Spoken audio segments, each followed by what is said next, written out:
বিএনপির মহাসচিব মির্জা ফখরুল ইসলাম আলমগীর বলেছেন, বিএনপির কাছে জনগণ নিরাপদ, কখনো আমানতের খেয়ানত হবে না।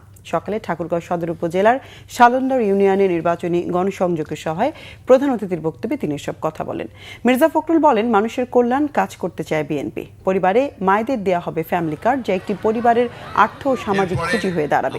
কৃষকদের জন্য দেয়া হবে কৃষি কার্ড, যার মাধ্যমে কৃষকরা ন্যায্য মূল্যে সার বীজ পেয়ে যাবেন আর সামনে এগিয়ে যাবে। এছাড়া স্বাস্থ্যসেবা, শিক্ষা ও যাতায়াতের ব্যবস্থার উন্নয়ন সহ বেকারদের জন্য কর্মসংস্থানের ব্যবস্থার পরিকল্পনা করা হয়েছে বলে জানান মহাসচিব। শেখ হাসিনার আমলে ছিল, এটা স্বীকার করেন তো নাকি? আমরা কোনোদিন আপনাদেরকে বিক্রি করে সম্পদ বানাই না। আমাদের কাছে আপনারা নিরাপদ থাকতে পারবেন। আমরা অন্তত আপনাদের আমানত নিয়ে খেয়ানত করব না।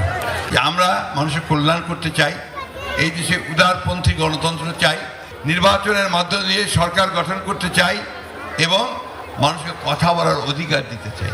যে প্রত্যেক বাড়িতে একজন মা প্রধান যিনি, তিনি একটা কার্ড পাবেন।